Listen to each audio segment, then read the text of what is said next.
Today I present to you the Diamond Challenge.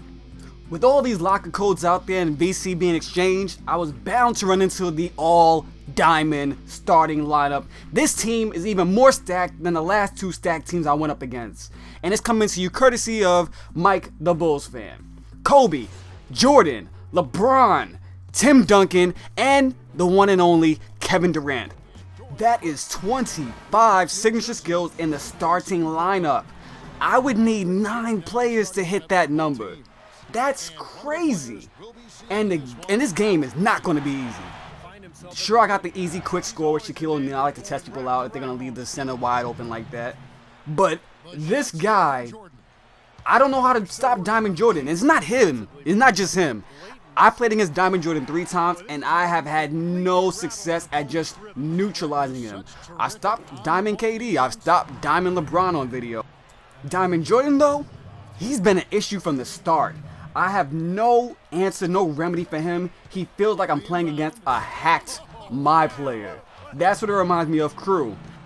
Don't worry, a Crew video is coming out, just not today. This gameplay is just too crazy. It's to the point where I can't even talk about Crew over this gameplay. And look at Michael Jordan once again. He has not missed a shot yet, no matter how difficult we make it.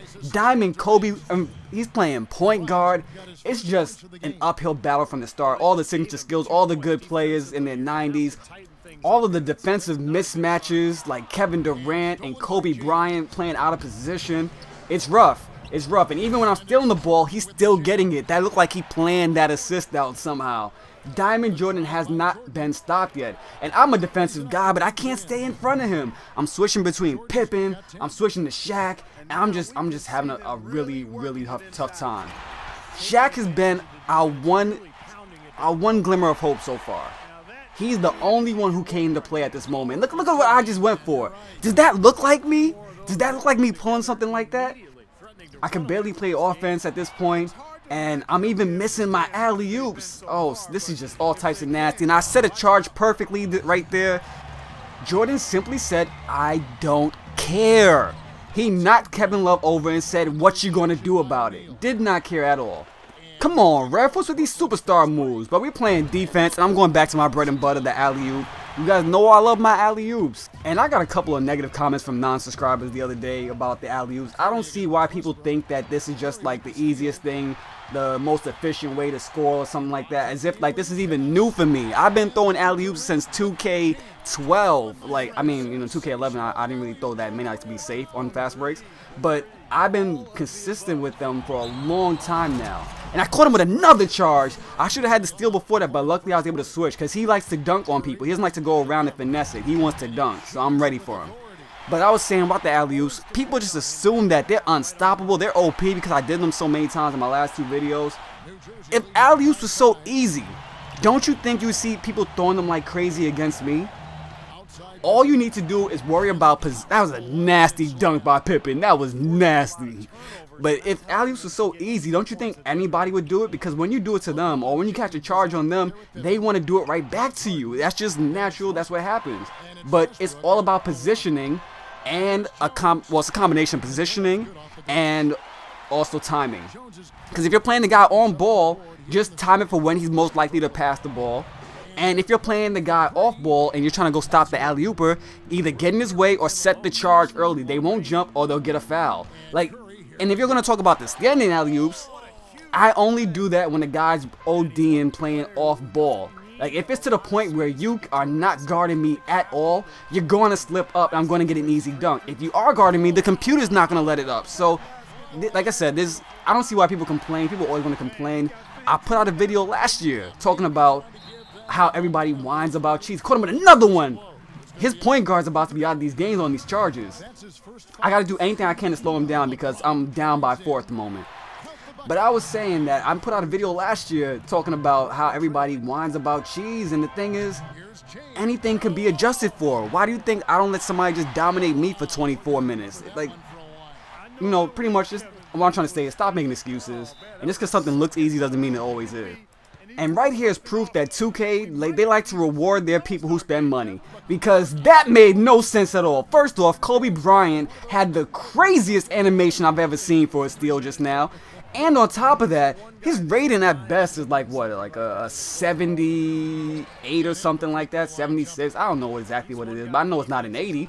So like, how did he manage to, you know what, forget it. I just got to deal with it. 2K is not going to give this game to me. So I got to go to my bread and butter, my trusted offensive player, the guy, Mr. I can do it all, Mr. all around reliable, LeBron James.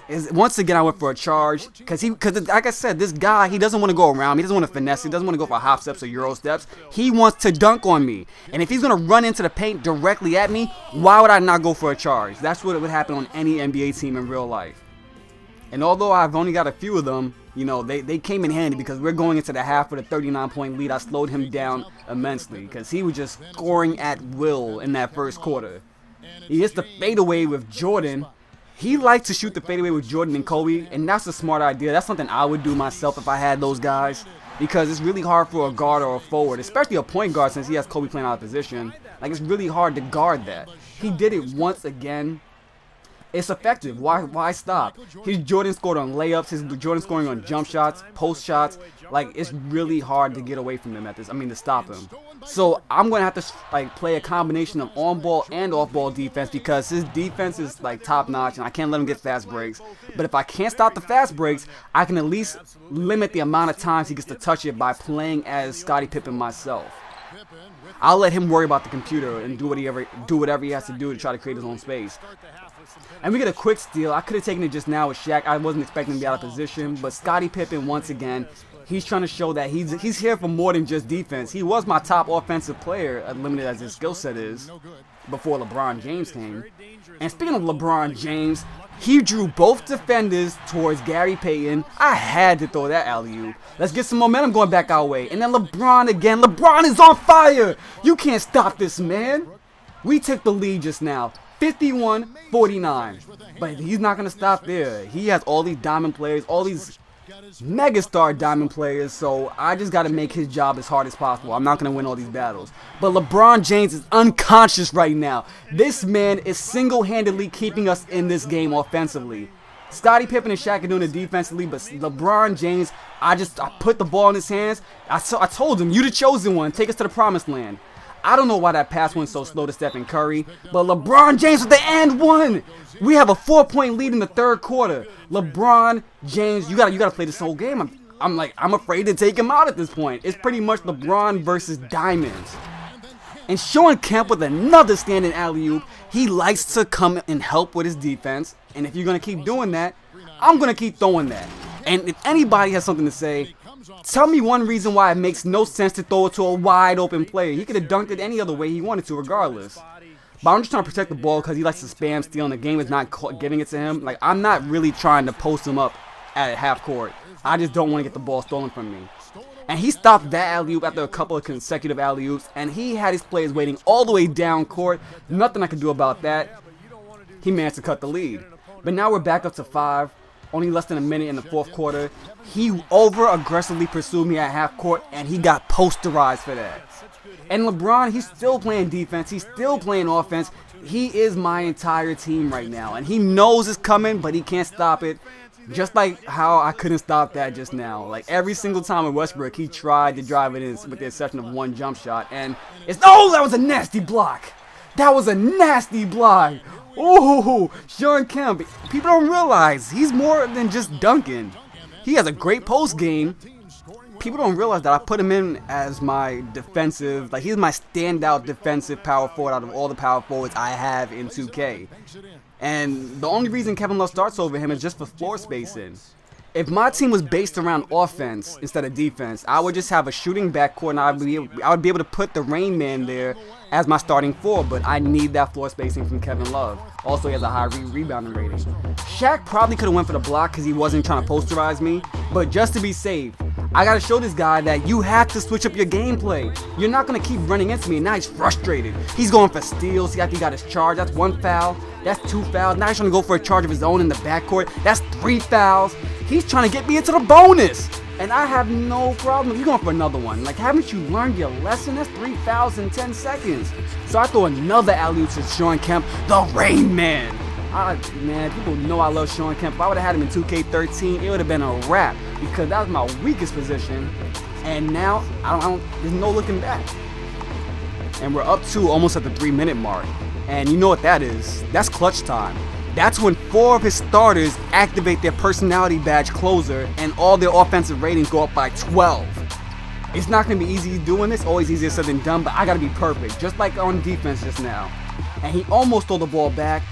You know, he's going for it, he's going aggressively because his defensive rating is raised up also.